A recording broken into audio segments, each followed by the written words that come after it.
Ma femme, la présidente d'une grande entreprise, a toujours été froide. Nous sommes mariés depuis des années et elle ne m'a jamais dit qu'elle m'aimait, pas une seule fois. Si par hasard je la touche, elle se fâche immédiatement. Même si je rentre simplement dans sa chambre, elle est capable de me lancer la lampe de bureau directement dessus. Ce jour-là, après avoir trop bu, je me suis trompé de chambre et j'ai fini par entrer dans la sienne. Elle a tout de suite attrapé la boule de bowling qui était près du lit et me l'a lancée avec force en criant « Tu sens l'alcool et tu oses entrer dans ma chambre. Tout le monde sait parfaitement ce que tu as en tête. Dégage !» La porte s'est refermée avec fracas. Le sang a commencé à couler sur mon front. Je n'ai pu que secouer la tête et sourire amèrement.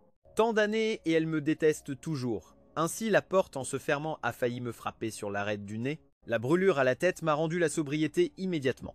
Depuis que nous sommes mariés, je n'ai jamais eu l'occasion d'entrer dans sa chambre.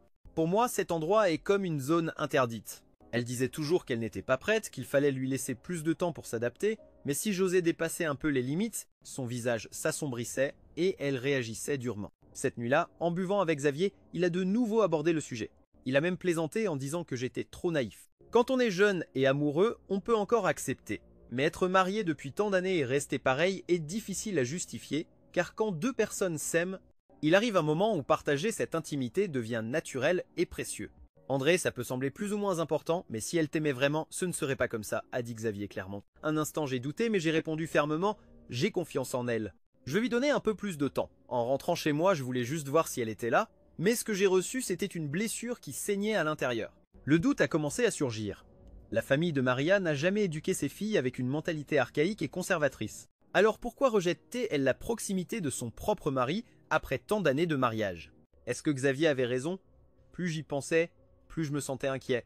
Après avoir nettoyé simplement la blessure à ma tête, je suis retourné au salon où j'avais passé tant de nuits à regarder le ciel étoilé par la fenêtre. J'ai allumé une cigarette, essayant de dissiper la confusion dans mon cœur. Le lendemain matin, je me suis levé tôt et j'ai préparé le riz en sauce aux côtes qu'elle préférait.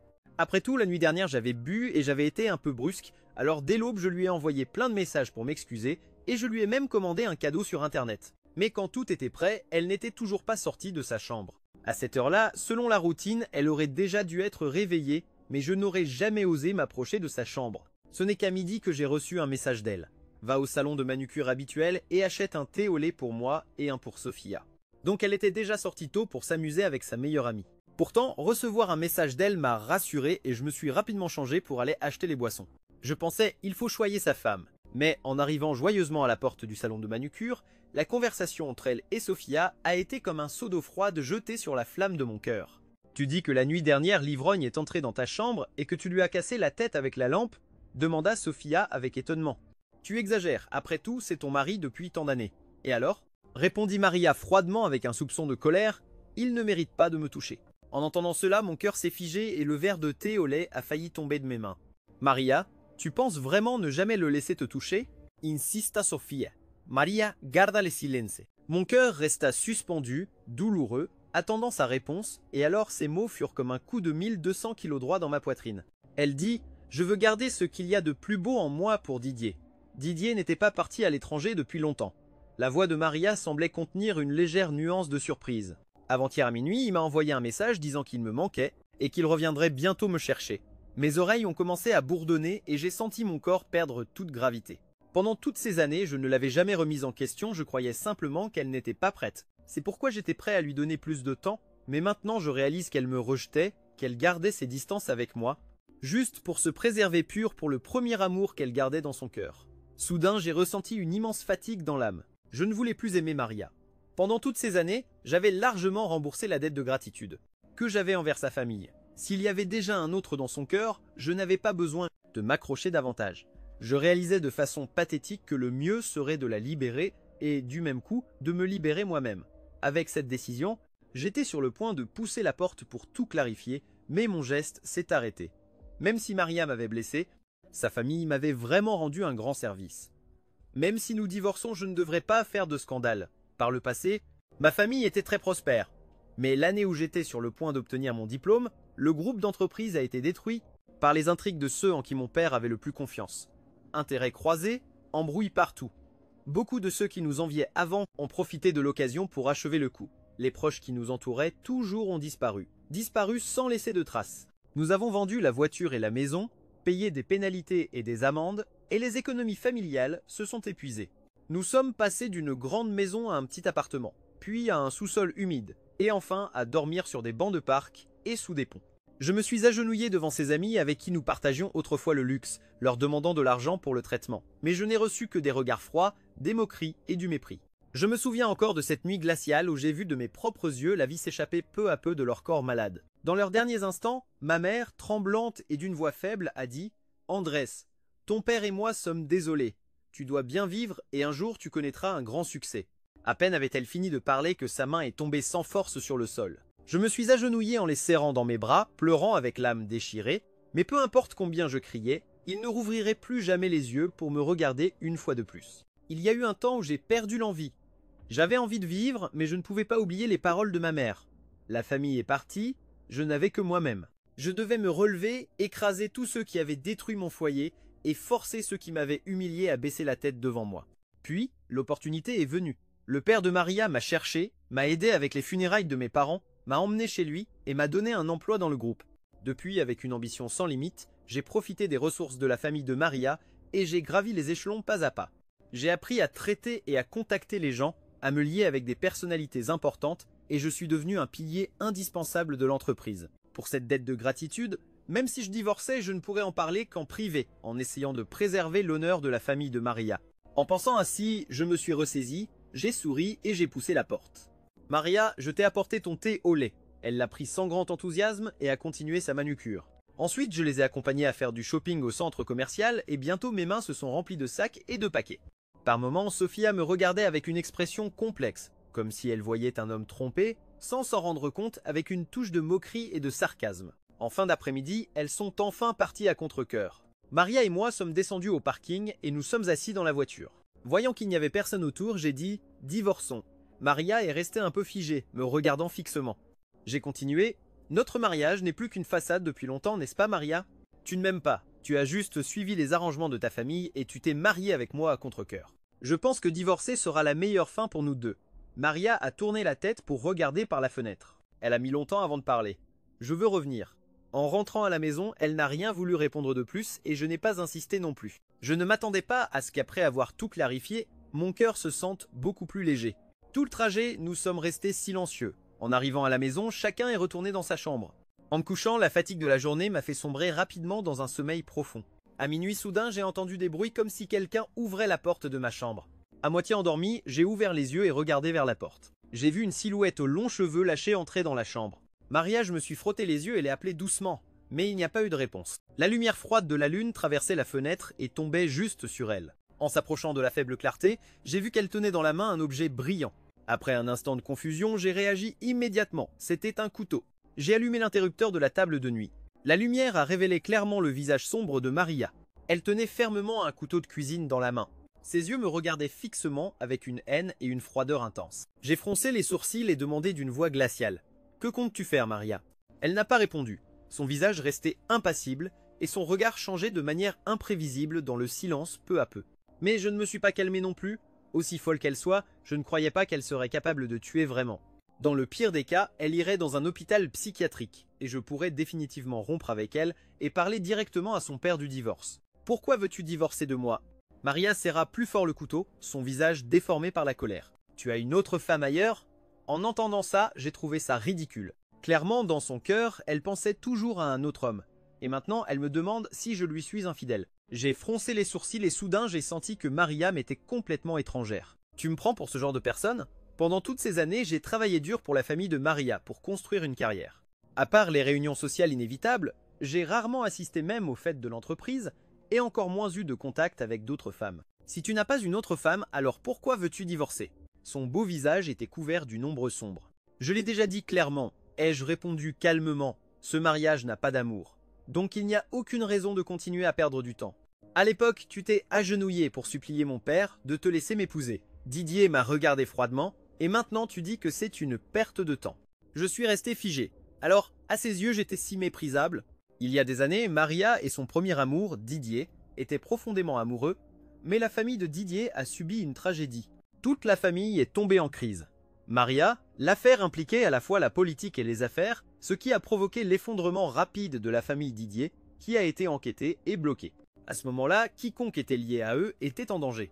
Maria était trop attachée à Didier, il prévoyait même de se marier. Son père a voulu couper tout risque et éviter les rumeurs, alors il m'a demandé de l'épouser. Bien que le mariage soit pour la vie, par gratitude j'ai accepté et j'ai commencé à jouer le rôle du bon mari. Mais aux yeux de Maria, cela s'est transformé en un enlèvement éhonté de son bien-aimé et en une destruction de sa relation avec Didier, raison suffisante pour me haïr. Tu es jeune, tu peux trouver quelqu'un de plus compatible que moi, Didier. Ma voix restait calme, mais avec un ton grave. Par exemple, Didier. Quand j'ai prononcé son nom, Maria est restée clairement immobile. J'ai toujours su que tu n'avais jamais oublié ton amour pour lui. Peu importe, je ne te blâme pas. J'ai juste été assez naïf pour penser que j'étais assez bien pour toi. Nous aurions pu continuer ainsi pour toujours. 3 ans, 10 ans, jusqu'au jour où nous serions vraiment mariés femmes. Je me suis moqué de moi-même avec un sourire amer, mais je n'aurais jamais imaginé que tu ne me laisserais pas te toucher. Parce que tu voulais garder ta première fois pour Didier. Un bruit retentit quand le couteau tomba par terre. Je me suis levé du lit avec résignation. Je l'ai ramassé et lui ai rendu. Si tu te blesses, ce ne serait pas bon. Demain, allons au bureau d'état civil pour le divorce. Oui, dit Maria froidement en me regardant. Pourquoi? Ce n'est pas ce que tu as toujours voulu, demandai-je, et j'ajoutai, ne t'inquiète pas, je peux partir les mains vides. Pendant toutes ces années, tout ce que j'ai vient de ta famille. Le rendre maintenant est la bonne chose à faire. À partir d'aujourd'hui, je ne te devrai plus rien. Maria secoua la tête et dit d'une voix glacée, je ne suis pas d'accord. Même si tu n'es pas d'accord, nous devrons divorcer quand même. Ou alors tu veux que je reste le mari cocu? J'ai trouvé ça ridicule. Je suis retourné au lit. J'ai éteint la lumière et j'ai cessé de prêter attention à Maria. La nuit est passée avant que le réveil sonne. Je m'étais déjà réveillé. Des années de travail sans relâche m'avaient épuisé. Après avoir décidé de divorcer de Maria, je me suis promis de prendre un jour de congé, en profitant pour aller au bureau d'état civil faire les démarches. Pendant les 30 jours de la période de réconciliation, je pensais qu'il valait mieux déménager au plus vite. Je me suis passé la main dans les cheveux en désordre et murmurais « Sinon se voir matin et soir sera gênant ». En évitant l'attention en sortant de la chambre, j'ai découvert que Maria était déjà partie. J'ai vu le petit déjeuner qu'elle avait laissé sur la table et j'ai été surpris. Depuis que nous sommes mariés, elle n'avait jamais cuisiné ni fait de tâches ménagères, je faisais tout. Alors je savais cuisiner. Je me suis assis à la table avec de la bouillie de porc haché avec œufs centenaires, simple mais parfaitement salé. Plus un plat est simple, plus on remarque l'habileté de celui qui le prépare. Je ne m'attendais pas à ce que Maria cuisine aussi bien, peut être parce que je n'avais jamais eu le privilège de manger quelque chose fait par elle. Je le découvrais seulement maintenant, en finissant, je suis allé dans la chambre de Maria. En réalité, aucune de nos chambres n'avait de serrure, mais la nuit de noces, elle m'a dit qu'elle n'était pas prête et que nous ne pouvions pas consommer le mariage. Je me souviens parfaitement de son attitude ferme, sans cacher le mépris dans sa voix. Alors j'ai toujours respecté l'accord et je n'ai jamais franchi la ligne, jusqu'à ce que plus tard, quand ses parents ont commencé à insinuer qu'il voulait un petit enfant, son attitude a changé. Elle n'était plus aussi distante, mais m'a supplié d'attendre un peu plus. Une fois que j'ai tout vu clairement, rien d'autre n'avait d'importance. Je voulais juste retrouver notre certificat de mariage et le livret de famille, terminer les démarches de divorce au plus vite et mettre fin à cette union ridicule. J'ai fouillé toute la chambre sans trouver ce que je cherchais. On aurait dit que Maria l'avait caché exprès. Résignée, je l'ai appelée, mais elle n'a pas répondu. Elle n'a pas non plus répondu au message. Après avoir attendu presque une demi-journée, j'ai enfin reçu un message, mais ce n'était pas de Maria, c'était une photo envoyée par Xavier. Sur l'image, Maria, bras dessus bras dessous avec Didier, entraient ensemble dans un hôtel. Dès que j'ai vu clairement la photo, j'ai eu du mal à respirer, comme si quelque chose me serrait la poitrine, un mélange de douleur et d'émotions refoulées. C'était sûrement le jour où Didier revenait. Maria n'a même pas attendu qu'on termine le divorce et est allée le chercher pour ouvrir une chambre, impatiente de me tromper officiellement. C'est pour ça qu'elle ne répondait ni aux appels, ni aux messages. J'ai serré le téléphone fort, tremblant de rage. Maria, une femme qui commet l'adultère alors qu'elle est mariée. J'avais envie de le crier sur tous les toits pour qu'on la juge, mais par respect pour la famille de Maria, je me suis forcé à ravaler ma colère.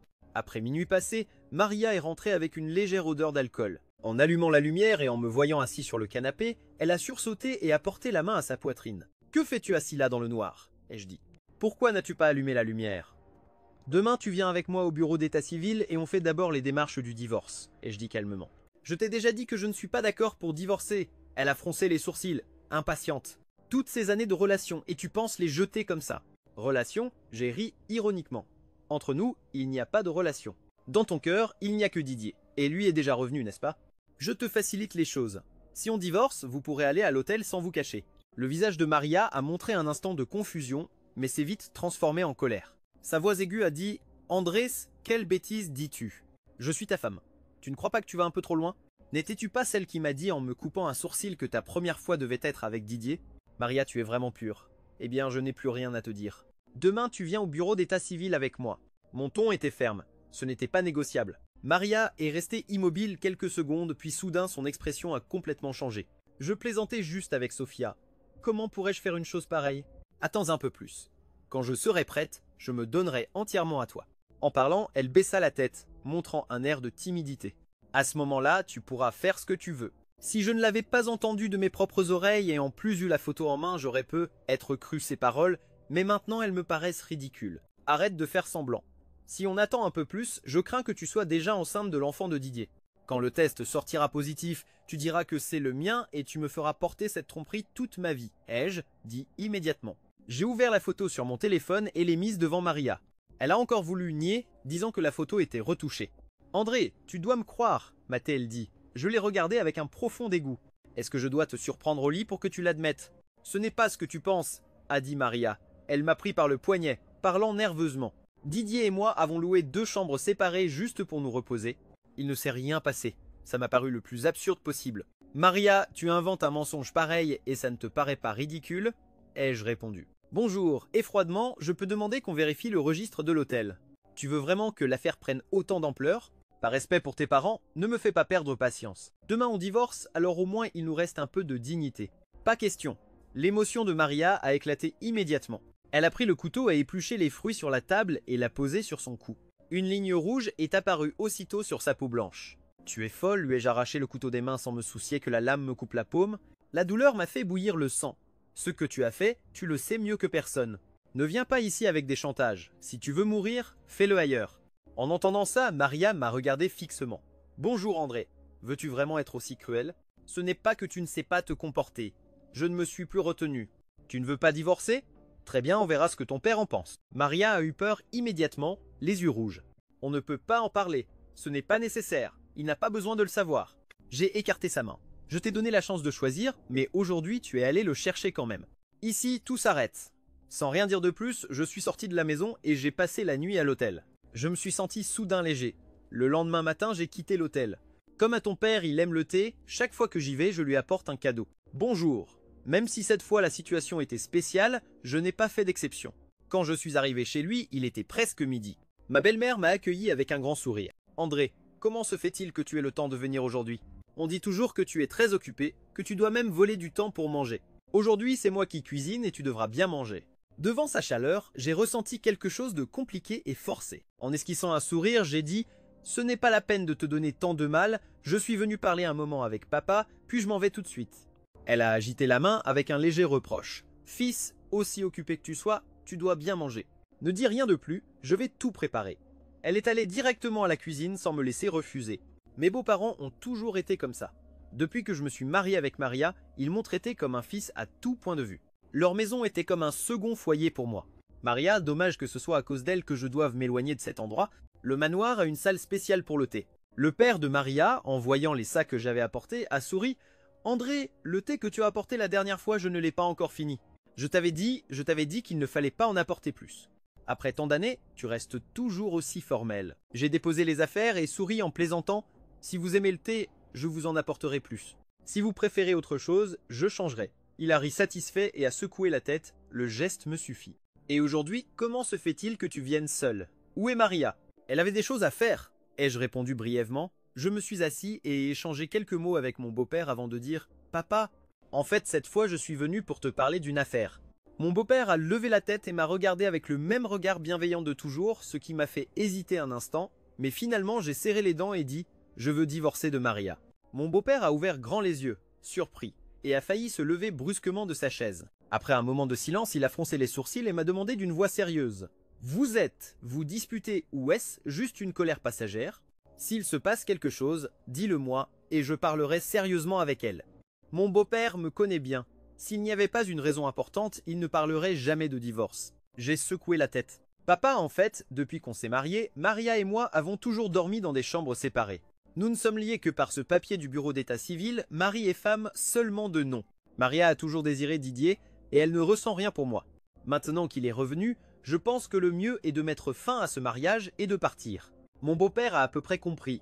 Quel homme peut supporter que sa femme pense jour et nuit à un autre? Il est resté silencieux très longtemps avant de me demander « André, aimes-tu Maria ?» En l'entendant, j'ai serré les lèvres et suis resté silencieux. Tout le monde peut voir ce que je ressens pour Maria.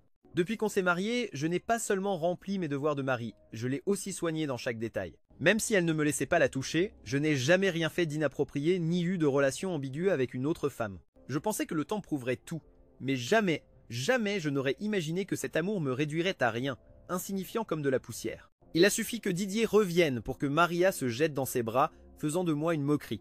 Mon beau-père a soupiré. « André, tu sais que je te considère vraiment comme un fils. Maria nous a toujours causé des soucis depuis qu'elle est petite. Si tu ressens encore quelque chose, je lui parlerai sérieusement pour qu'elle reprenne raison, mais à ce stade, je veux juste régler ça pacifiquement. Si je montrais la photo de Maria et Didier à l'hôtel, non seulement notre mariage se briserait, mais je briserais aussi le cœur de mes beaux-parents. Ce n'est pas nécessaire, ai-je dit d'une voix ferme. Didier, papa, Maria et moi n'avons pas d'avenir. Sais-tu comment je me suis senti quand j'ai entendu de sa propre bouche qu'elle ne me laissait pas la toucher pour garder sa virginité? Pour Didier, c'était comme si on m'enfonçait 1000 couteaux dans le cœur. Qui pourrait supporter une épouse comme ça? Même si ce n'est qu'une trahison émotionnelle, je ne peux pas le laisser passer. Je ne lui ai pas tout dit sur le fait qu'ils ont séjourné ensemble, mais le visage de mon beau-père était déjà sombre. Comment ose-t-elle? Quelle honte, Andrés! Ne t'inquiète pas, je vais l'appeler tout de suite pour qu'elle t'explique. À ce moment-là, Maria est apparue à la porte, me regardant avec rancune.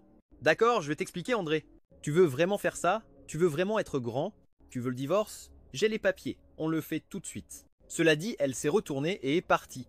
Je ne sais pas pourquoi elle est apparue comme ça, mais ce résultat était exactement ce que je voulais. Je n'ai jamais voulu faire de scandale, encore moins embarrassé. Je ne veux pas déranger sa famille, je veux juste divorcer vite, mettre fin une bonne fois pour toutes à ce mariage ridicule et rien de plus. Papa, je suppose que je ne pourrai plus t'appeler ainsi à l'avenir. Je me suis levé et j'ai fait une profonde révérence, mais je me souviendrai toujours de son affection et de ses soins pendant toutes ces années.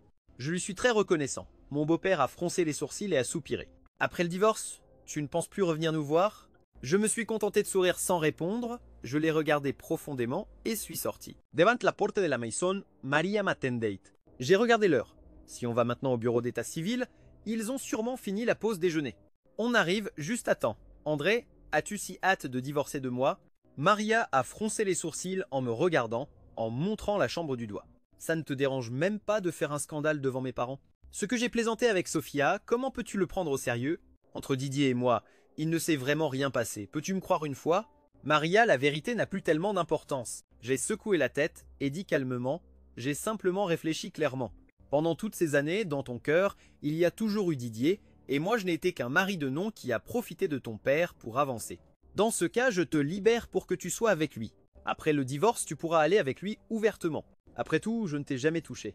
En entendant ça, le visage de Maria s'est assombri et elle a dit froidement « Tant de discours, ce n'est pas pour me reprocher de ne pas avoir fait ça avec toi. Je te l'ai déjà dit. C'est si difficile de me laisser un peu de temps pour me préparer. Tu me regardes comme ça, j'ai froncé les sourcils, prêt à dire quelque chose, mais en voyant son attitude suffisante, j'ai compris qu'il n'y avait plus rien à dire. Tu as apporté tous les papiers? Allons au bureau d'état civil. Je ne les ai pas apportés, a répondu froidement Maria, manifestement sans intention d'y aller. Il s'est avéré que son attitude provocante d'avant n'était que pour me faire sortir de la maison devant son père. Ce geste puéril m'a paru ridicule. J'ai hoché la tête et dit avec indifférence « Alors on ne divorce pas ». En entendant cela, les yeux de Maria ont brillé. Mais son expression s'est éteinte immédiatement à cause de ma phrase suivante. « Que l'on divorce ou pas, je partirai. » En fait, ça ne change pas grand-chose. « Quoi » a demandé Maria immédiatement. « Partir où? Tu penses partir ?»« Ça ne te regarde pas » ai-je répondu froidement. Elle m'a attrapé le poignet avec un peu de panique dans son expression. On n'est pas encore divorcé. Comment ça ne peut pas te concerner? À ce stade, tu veux encore utiliser un mariage vide pour m'attacher. Je l'ai regardé droit dans les yeux et ai dit froidement « Dorénavant, j'irai où je veux, je ferai ce que je veux, tu ne pourras pas me contrôler, ne pose plus de questions. » Andrés, Maria, hâtée, elle criait avec colère. Mais a vite retenu ses émotions et adouci la voix. « Ne sois pas comme ça. Oui, vivons bien ensemble. Fais ce que tu veux, je t'obéirai. » On aurait dit qu'elle avait pris une grande décision et sur son beau visage, il y avait une détermination ferme. Si c'était avant, j'aurais être été content. D'abord la carrière, puis la famille. On s'était mariés à temps et il ne manquait plus que le pas d'avoir des enfants. Mais ce que j'attendais le plus avant ne me fait plus rien maintenant, ça ne me touche pas une seule émotion. J'avais déjà payé ma dette de gratitude envers la famille de Maria et j'avais aussi lâché mes sentiments pour elle. Maintenant je devais partir. Dorénavant, je vivrai seulement pour moi. Oublie ça, ai-je dit d'une voix éteinte. Ce qui n'existait pas avant, je ne le veux plus non plus maintenant. Cela dit, je suis sorti par la porte du manoir et suis monté dans la voiture pour rentrer chez moi. Maria a aussi conduit en me suivant tout le chemin. Je ne lui ai pas prêté attention. En arrivant chez moi, j'ai commencé à faire mes valises. Il s'avère qu'après tant d'années à vivre ensemble, mes affaires n'étaient pas nombreuses. Une seule valise suffisait. Quand je la traînais pour sortir, Maria m'a bloqué à la porte et a dit « Tu peux ne pas partir ?» Je suis resté silencieux. Ses yeux se sont rougis et ont grandi. « Laisse la valise, faisons comme si rien ne s'était passé. » Puis elle a déboutonné un à un les boutons de sa chemise. « Ce n'est pas ce que tu as toujours voulu. Je te le donne, je te donne tout, d'accord ?» Au fur et à mesure que les boutons tombaient, sa peau blanche et lisse se dévoilait. Je l'ai regardé calmement, sans parler ni l'arrêter. Quand il ne lui restait plus que le soutien-gorge, elle a commencé à prendre conscience de la réalité et à demander à voix basse. « On n'a vraiment plus aucune chance ?» Je n'ai pas répondu, j'ai juste dit « Éloigne-toi ». Maria a fait quelques pas lourds, s'est accroupie lentement, a serré ses genoux et s'est mise à pleurer. Je l'ai regardée de haut avec une certaine mélancolie, puis je suis parti avec la valise. En franchissant la porte, il semblait que tout avait changé au moment où elle s'est refermée. La porte s'est fermée et avec elle tous les souvenirs du passé se sont bloqués. Enfin, tout était terminé. L'argent que j'avais économisé pendant des années suffisait pour que je puisse me reposer un moment. J'étais déjà allé voir les montagnes et j'avais aussi visité la mer. Quand je chevauchais un destrier à travers la prairie, je ne m'étais jamais senti aussi libre et comblé de toute ma vie. Bonjour. Ce jour-là, j'ai enfin reçu un appel téléphonique, un avis du cabinet d'avocats. C'était la demande de divorce déposée par Maria. Depuis que je suis parti, je n'avais plus aucune raison de garder un mariage de nom seulement. De plus, elle ne m'a jamais aimé et Didier s'est toujours interposé entre nous. Le divorce n'était qu'une question de temps. Je n'ai pas hésité, j'ai immédiatement acheté un billet d'avion pour revenir. À midi, j'ai remis un pied dans la ville chargée de souvenirs et de blessures. En sortant de l'aéroport, je n'ai pas pu m'empêcher de ressentir une légère mélancolie. Cet endroit me rappelait toutes ces années d'impuissance et d'amertume, mais il y avait aussi des personnes auxquelles j'avais tenu et des traces que j'avais vécues ici. J'ai secoué la tête, arrêté de penser et pris un taxi directement vers le cabinet d'avocat. Mais en arrivant, le bureau était complètement vide. Y a-t-il quelqu'un ? Ai-je demandé doucement. Des pas se sont fait entendre derrière moi. Avant que je puisse me retourner, j'ai ressenti une douleur aiguë à l'arrière de la tête. Ma vision s'est assombrie et je suis tombé inconscient. Je ne sais pas combien de temps s'est écoulé, mais quand j'ai ouvert les yeux, tout était noir. Avec la faible lumière tamisée et les objets rouillés et vieux, j'ai supposé que j'étais dans une usine abandonnée. Après tout, on entendait des bruits. J'ai tourné la tête avec difficulté et j'ai vu Didier, lui aussi attaché et à genoux par terre, mais il semblait sain et conscient.